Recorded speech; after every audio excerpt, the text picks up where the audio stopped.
కొట్టి మరీ రోహిణి గురించి నిజాలు బయట పెట్టించి దినేష్ని తీసుకొచ్చి రోహిణి నిజ స్వరూపాన్ని బయట పెట్టిన బాలు, రోహిణి చెంప పగలగొట్టిన మనోజ్. అసలు గుణాన్ని కొట్టి మరీ నిజాలు చెప్పించడం ఏంటి? అంటే గుణ బాలు మాట వినలేదా? మరి దినేష్ గురించి బాలుకి ఎలా తెలిసింది? మరి దినేష్ని తీసుకొచ్చి బాలు బయట పెట్టించిన నిజాలతో మనోజ్ రోహిణిని ఏ విషయంగా చంపగలగొట్టాడు? మలేషియా విషయంగానా, లేక చింటూ విషయంగానా? అసలు ఏం జరిగింది? ఏ నిజాలు బయటపడ్డాయి? ఇదంతా కూడా వీడియో ద్వారా చూసేద్దాం. ఎక్కడ స్కిప్ చేయకండి, చివరి వరకు చూడండి, పూర్తిగా అర్థమవుతుంది. వీడియోని లైక్ చేయడం, షేర్ చేయడం మర్చిపోకండి. మీ లైక్ షేర్ మాకు మంచి సపోర్టింగ్గా, ఎంకరేజింగ్గా ఉంటుంది. ఇక మొత్తమే చూసుకున్నట్లయితే కనుక బాలు అయితే 30 లక్షలు తీసుకెళ్ళిపోయిన వాడి గురించి ఎంక్వైరీ స్టార్ట్ చేశాడు. ఇక అలా స్టార్ట్ చేసినటువంటి ఎంక్వైరీలో భాగంగా బాలు అయితే కొన్ని విషయాలు చెప్తాడు. వారానికి ఒక విషయం ఈవిడ గారి గురించి బయటపడుతుంది.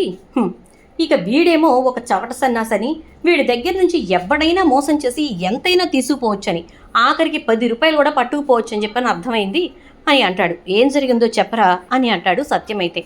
ఏముంది నాన్న, వాడు చాలా పెద్ద ఫ్రాడ్ అంట, చాలామందిని ఇలాగే మోసం చేశాడంట. అందుకోసమే వాళ్ళు, అదే పోలీసులు, వాడి కోసం గట్టిగా గాలిస్తున్నారంట. ఆ క్రమంలో భాగంగానే ఇప్పుడు మనం కూడా వాడిని వెతుకుతున్నాం. వాడి గురించి చాలా ఇన్ఫర్మేషనే వచ్చింది. అందులో భాగంగానే మీనా కూడా ఆ విషయంగానే పనిచేస్తోంది అని చెప్పని అంటే, కుటుంబానికి పెద్ద కొడుకుగా నువ్వు పుట్టినా బాగుండేదిరా అని అంటాడు సత్యం. ఎందుకు నాన్న, ఈ ఇంటి పెద్ద కొడుకు ఎంత చవట సన్నాసో చూస్తున్నాను కదా, నేను అలా ఉండాలని అనుకోవట్లేదు బాబు అని చెప్పని అంటాడు. అప్పుడు నువ్వెందుకు చవట సన్నాసిలో ఉండేవాడివిరా అంటే, అంతే అన్నయ్య, అప్పుడు కూడా మనోజ్ అన్నయ్య రెండో కొడుకుగా పుట్టుంటే అమ్మకి మనోజ్ అన్నయ్య మీదే ప్రేమ ఉండేది అని అనేసరికి, ఇక ఒరే, మీ మనోజ్ అన్నయ్య మీద నాకెందుకు ప్రేమో, మీ బాలు అన్నయ్య మీద నాకెందుకు ప్రేమ లేదో నీకు గుర్తుండకపోవచ్చు, కానీ మీ బాలు అన్నయ్యకి బాగానే గుర్తుందిలే అంటుంది ప్రభావతి. అరే రవి, ఇప్పుడు ఎందుకు అవన్నీ తోతావు, వదిలేసేయ్ అని బాలు పైకి వెళ్ళిపోతాడు. మీనా కూడా పైకి వెళ్ళిపోతుంది. ఇక అలా వెళ్ళిపోయిన తర్వాత మీనా అయితే బాలుతోటి ఒక విషయం చెప్తుంది. అసలు రోహిణి గురించి మనోజ్కి ఒక మాట చెప్పొచ్చు కదా మీరు అంటే, నేను అదే ఆలోచిస్తున్నాను అంటాడు బాలు. ఇక అన్న తర్వాత రోజున వంటగదిలో రోహిణిని నిలదీస్తుంది మీనా అయితే. నువ్వు గుణం అనేవాడి దగ్గర డబ్బు అప్పు చేసావా అని అంటే, ఎవరు చెప్పారు నీకు అంటుంది. మీ నాన్న కోటీశ్వరుడు అయ్యి ఉండి నువ్వెందుకు గుణ దగ్గర అప్పు చేయాల్సి వచ్చింది? మా తమ్ముడు శివ అక్కడే పనిచేసేవాడు, వాడు 2-3 సార్లు నిన్ను అక్కడ చూశాడంట, నువ్వు వచ్చి అప్పు తీసుకుని వెళ్ళావట అని అనేసరికి ఇక అప్పుడు రోహిణి షాక్ అయిపోతుంది. చెప్పు రోహిణి, గుణ మంచివాడు కాదు, వాడు రౌడీ వెధవ, అలాంటి వాడి దగ్గర నీవు డబ్బు అప్పు తీసుకోవడం ఏంటి? అయినా అప్పు తీసుకునే కర్మ నీకేం పట్టింది అని అంటూ, ఇంకెప్పుడు అలాంటి వాళ్ళ దగ్గర అప్పు చేయకు రోహిణి అని అంటే, అలాగే థ్యాంక్స్ ఫర్ ద సజెషన్ అంటూ వెళ్ళిపోతుంది. ఇంతకీ ఆ థ్యాంక్స్ విసుగ్గా చెప్పిందా, నిజంగా చెప్పిందా అంటుంది శృతి. ఎలా చెప్పినా నష్టం ఆవిడికి, మనకి కాదు అంటుంది మీనా. ఇక బాలు రవి ఇద్దరు కూడా గుణ దగ్గర రోహిణి చేసిన అప్పుల గురించి మాట్లాడుకుంటూ మనోజ్కి ఆ విషయం చెప్తారు. మనోజ్ అయితే నమ్మడు. బాలు అయితే, ఒరే, ఈ అప్పు గురించే కాదురా, అసలు వాళ్ళకి కోట్లున్నాయనే మాట కూడా అబద్ధమని నాకు అనిపిస్తుందంటే, రే రోహిణి గురించి అలా మాట్లాడకండిరా, రౌడీ వెధవలతోటి రోహిణి ఎందుకు మాట్లాడుతుందిరా అని చెప్పని అనేసరికి, సరే అయితే నువ్వు అలాగే అనుకో, ఏదో ఒక రోజున ఇబ్బంది ఇంటి మీదకి వచ్చుద్ది కదా, అప్పుడు అర్థమవుతుంది నీకు అని చెప్పని అంటాడు బాలు. ఇక అన్న తర్వాత ఇద్దరు కూడా చాలా సీరియస్గా తీసుకుంటారు. ఖచ్చితంగా ఆ గుణకి రోహిణికి మధ్య జరిగిన డీలింగ్స్ గురించి, అసలు వాళ్ళిద్దరూ ఎందుకు మాట్లాడుకోవాల్సి వచ్చింది, వాళ్ళిద్దరికీ ఎలా ఈ డబ్బు విషయంగానైనా లేక ఇంకేదన్నా విషయంగా లావాదేవీలు ఉన్నాయా అని చెప్పి తెలుసుకోవాలనేసి గట్టిగా అనుకుంటారు.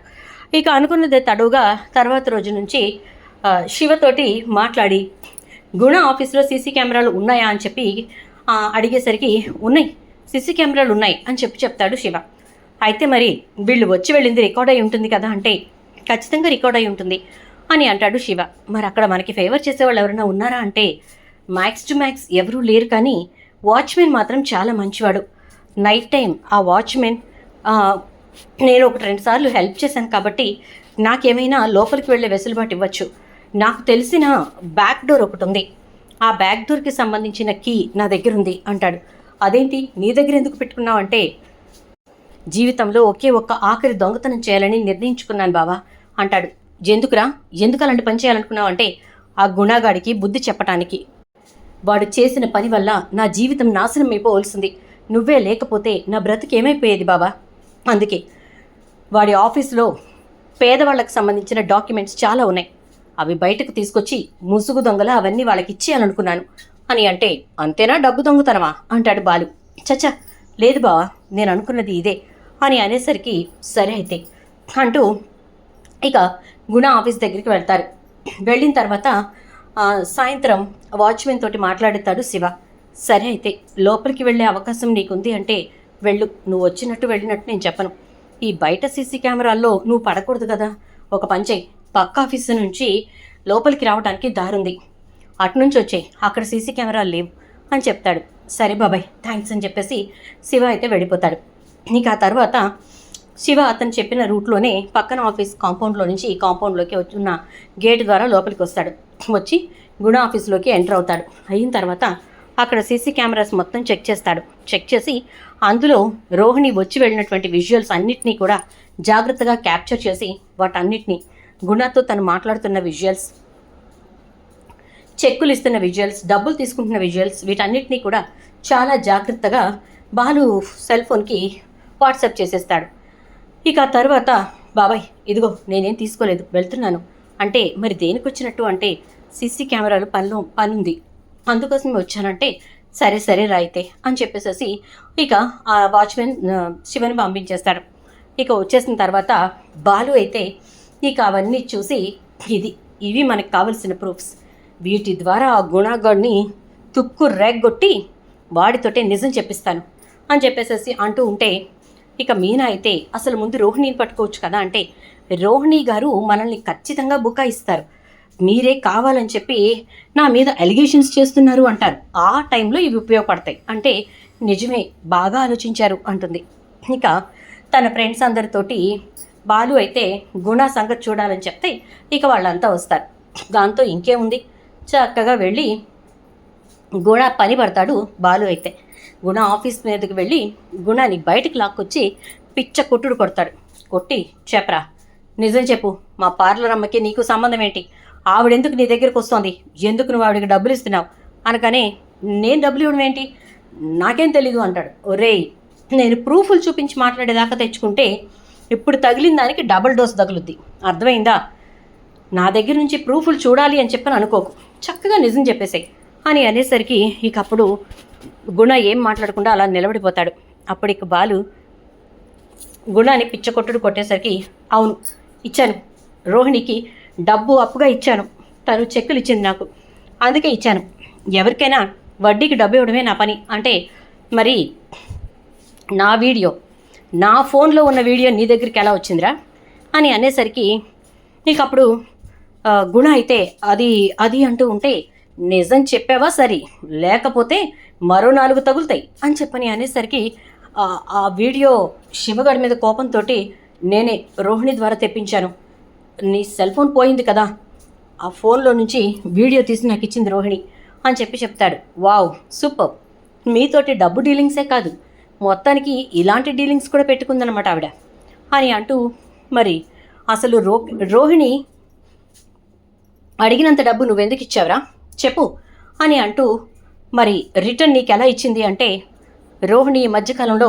నాకు రిటర్న్ ఇచ్చింది ఏమీ లేదు, కానీ ఒక 2 లక్షలు మాత్రం తీసుకొచ్చి ఇచ్చింది అని అనగానే, 2 లక్షలు తీసుకొచ్చి ఇచ్చిందా, ఎక్కడి నుంచి తీసుకొచ్చింది అని చెప్పని అనేసరికి అది అంటూ ఉంటే, చెప్పు ఎందుకు తెచ్చిచ్చింది, ఎక్కడి నుంచి తీసుకొచ్చింది అనగానే, 2 లక్షలు తీసుకొచ్చింది రోహిణి, ఎక్కడి నుంచి తీసుకొచ్చిందంటే, అదే వాళ్ళ అత్తయ్య కామాక్షి గారి దగ్గర డబ్బు దాచిపెట్టిందట, ఆ డబ్బు తీసుకొచ్చి ఇచ్చింది, ఆ తర్వాత మళ్ళీ తన పుస్తెలతాడు తాకట్టు పెట్టి ఆ డబ్బు కామాక్షి గారికి ఇచ్చేస్తానని చెప్పింది అనగానే, ఆ డబ్బు నీకెందుకు ఇచ్చింది అసలు అంటాడు బాలు.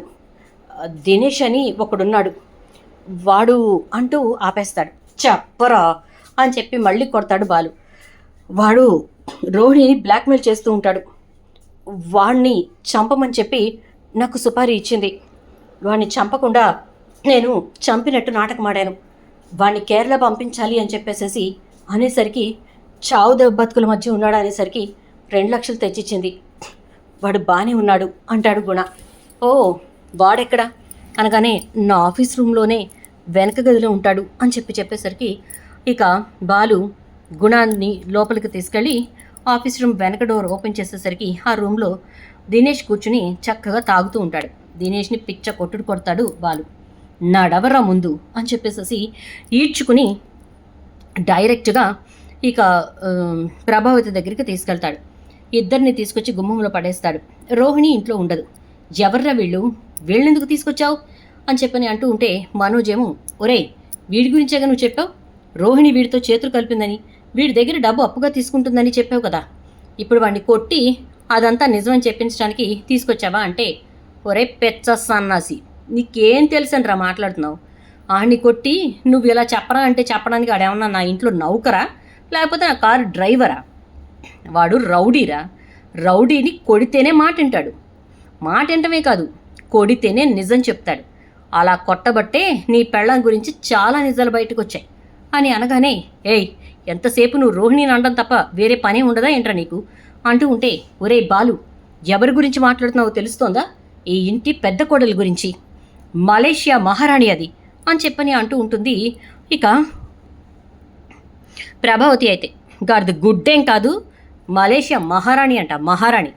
మలేషియా మహారాణి కాదు, పక్కనే ఉన్న మదనపల్లెకి కూడా ఆవిడ ఏమీ కాదు అని అంటాడు. ఏంటి ఏం మాట్లాడుతున్నావురా అని అనేసరికి, అన్నీ చెప్తా, వెయిట్ చెయ్యి అమ్మా, అమ్మా ప్రభావతమ్మ వెయిట్ చెయ్యి అని చెప్పేసి అంటూ ఉండగా రోహిణి వస్తుంది. గుణాని దినేష్ని చూసి షాక్ అయిపోతుంది.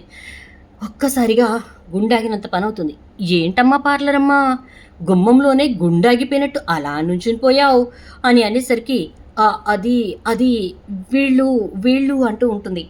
ఇదిగో వీడి పేరు గుణ, వీడే నీ దగ్గర చెక్కులు తీసుకుని మరీ డబ్బు అప్పుగా ఇచ్చినవాడు. ఇక వీడి పేరు దినేష్, వీడిని కొట్టడానికే గుణతో నువ్వు మాట్లాడుకుని సుపారీ ఇచ్చావు. వీడు చావు బతుకుల మధ్యన ఉన్నాడు అని కేరళకి పంపించాలంటే డబ్బు తీసుకెళ్ళి ఇచ్చావు. ఆ డబ్బు ఎక్కడి నుంచి తీసుకెళ్ళిచ్చిందో తెలుసా నాన్న? 2 లక్షల రూపాయలు. ఎక్కడి నుంచి తీసుకెళ్ళిచ్చిందో తెలుసా? కామాక్షి అత్తయ్య ఇంట్లో కందిపప్పు డబ్బాలో అమ్మ దాచిపెట్టినటువంటి 2 లక్షలు అక్కడి నుంచి మాయమయ్యి గుణ చేతిలో పడ్డాయి నాన్న అనగానే, అదేంటి మరి కామాక్షి డబ్బు దొరికిందని తెచ్చిచ్చింది కదా అనగానే, ఇక్కడ విచిత్రం ఏంటంటే చిన్నప్పటి నుంచి మమ్మల్ని ఎత్తుకు పెంచిన కామాక్షి అత్త కూడా ఈ పార్లరమ్మ మాయలో పడిపోయింది. ఆ 2 లక్షల్ని మళ్ళీ ఎప్పుడైతే పోయాయని చెప్పి కనిపెట్టి గొడవ జరుగుతోందో పోలీస్ కంప్లైంట్ ఇద్దాం అనుకున్నామో ఆ టైంలో మెళ్ళలో ఉన్న పుస్తల తాడు తాకట్టు పెట్టి మరీ తీసుకెళ్ళి కామాక్షి అత్తకి ఇచ్చింది. కావాలంటే ఫోన్ చేసి అడగండి. అత్త ముందు అబద్ధం చెప్పినా కాసేపటికే నిజం చెప్తుంది అనేసరికి సత్యం వెంటనే కామాక్షికి ఫోన్ చేసి విషయం అడుగుతాడు. అయ్యో అన్నయ్య అది అంటే అంటూ ఉంటుంది. నిజం చెప్పు కామాక్షి అని అంటూ రంగాకి ఫోన్ చేస్తాను. రంగానే చెప్పిస్తాడంటే, వద్దన్నయ్య వద్దు, అదే రోహిణియే ఆ డబ్బు తెచ్చిచ్చి వేరే డబ్బాలో పెట్టానని చెప్పి ఇచ్చేసేయండి అని చెప్పింది. అందుకోసమే నేను ఆ రోజున డబ్బు తీసుకొచ్చి ఇచ్చాను. అసలు డబ్బు ఏదైతే వదిన నాకు దాచమని ఇచ్చిందో అది పోయిందన్నయ్య అని అనేసరికి ఒక్కసారిగా షాక్ అవుతాడు. ఇక సత్యమైతే, నాన్న ఇదే కాదు ఇంకా ఉంది అని చెప్పని అంటాడు బాలు. ఈవిడ గారు మాటికి మా నాన్న డబ్బు పంపించాడు, మా మామ డబ్బు పంపించాడు, మా అత్త డబ్బు పంపించింది అంటూ తీసుకొచ్చి ఇచ్చిన డబ్బులు మొత్తం కూడా గుణ దగ్గర అప్పు చేసినవే అంటే, బాలు పిచ్చి పిచ్చిగా ఉందా? ఏది పడితే అది మాట్లాడుతున్నావు, ఏ ఎలిగేషన్స్ పడితే ఆ ఎలిగేషన్స్ నా మీద వేస్తున్నావు, అసలు వీళ్ళెవరు, వీళ్ళకి నాకు సంబంధం ఏంటి అనగానే, అదే ప్రశ్న మేము అడుగుతున్నాం, వీళ్ళకి నీకు సంబంధం ఏంటి? ఇదిగో నువ్వు వాళ్ళ ఆఫీస్కి వెళ్ళినటువంటి విజువల్స్, అక్కడ చెక్కుల మీద సంతకాలు పెట్టినటువంటి విజువల్స్, అక్కడ డబ్బులు తీసుకుంటున్న విజువల్స్, ఇవి మా దగ్గర ఉన్న సాక్ష్యాధారాలు. నువ్వు అసలు వాళ్ళ దగ్గర డబ్బు ఎందుకు తీసుకున్నావు? ఈ దినేష్ని కొట్టమని సుపారీ ఎందుకు ఇచ్చావు? ఆ దినేష్ని కొట్టి చావు బతుకుల మధ్య ఉన్నాడు అంటే 2 లక్షల రూపాయలు వాడి చేతికిచ్చి కేరళ పంపమని ఎందుకు చెప్పావు? అసలు ఈ దినేష్కి నీ గురించి తెలిసిన నిజమేంటి అనేసి అంటే, ఇక అప్పుడు దినేష్ అయితే, బ్రదర్ నన్ను ఇంకా కొట్టను అంటే నేను నిజం చెప్పేస్తానంటే, దినేష్ నువ్వు వాగు, నేను మాట్లాడుతున్నానుగా అంటూ ఉంటుంది. నువ్వు ఆగు రోహిణి అని చెప్పి మనోజ్ వచ్చి, చెప్పరా నిజం చెప్పు, ఎందుకు మా ఆవిడ నిన్ను కొట్టమని చెప్పి గుణాకి డబ్బులు ఇచ్చింది అని అంటే, చెప్తాను బ్రదర్, ఖచ్చితంగా చెప్తాను. బాలు బ్రో, నీకు గుర్తుందా, మీ అన్నయ్య వదిన పెళ్లి రోజున నేను నీ కారు ఎక్కాను. నేను ఒక అమ్మాయి గురించి మాట్లాడుతూ ఉంటే నీకు కోపం వచ్చింది. ఆ రోజు నన్ను మధ్యదారిలోనే దింపేసి నన్ను కొట్టావు, గుర్తుందా అంటే, అవును ఆ రోజున నిన్నే కొట్టాను అంటే, ఆ రోజు నేను మాట్లాడింది ఎవరితో అనుకున్నావు, మీ వదినతోనే. మీ వదిన గుట్టు రట్టు చేయనా అని చెప్పి నేను బ్లాక్మెయిల్ చేసింది అనగానే, మా వదిన గుట్టేంటి అని అంటూ ఉంటాడు బాలు. ప్రభావతి అయితే, మా కోడల వెనక ఏం గుట్టుంది అంటే, నువ్వు ఆగమ్మా అత్తావతి, ఎంతసేపు కోడలు వెనకేసుకొచ్చుకోవడమే, నిజానిజాలు తెలుసుకుందాం, అసలు ఏంటో నకిలీ ఏంటో తెలుసుకుందామని లేదు, వినువాడు చెప్పేది అంటాడు. ఇక దాంతో రవి కూడా, అవునమ్మా నువ్వెందుకు మధ్యలో మాట్లాడతావు, నిజాలు బయటపడుతున్నప్పుడు నిశ్శబ్దంగా విను అంటాడు. ఇక ప్రభావతి వినడం మొదలు పెడుతుంది. ఎందుకు నేను తన్ని బ్లాక్మెయిల్ చేశానంటే, తనది అసలు మలేషియానే కాదు, తన పేరు అసలు రోహిణియే కాదు అంటూ ఉండేసరికి, ఏం మాట్లాడుతున్నావురా అంటాడు మనోజ్. బ్రో, నిజాలు ఇలానే నిప్పుల్లా నోటికి చేదుగా అనిపిస్తూ ఉంటాయి, అందుకే పూర్తిగా వినండి అని చెప్పేసేసి మొదలు పెడతాడు. ఇక తన పేరు కళ్యాణి, ఇక్కడ పార్లర్లో పనిచేస్తూ ఉండేది. సొంత పార్లర్ పెట్టాలనేది తన కోరిక. నేను ఆవిడ పనిచేసే పార్లర్లో మేడం దగ్గర పిఏగా పనిచేసేవాడిని. ఆ టైంలోనే కళ్యాణి మీద నాకు మోజు కలిగింది.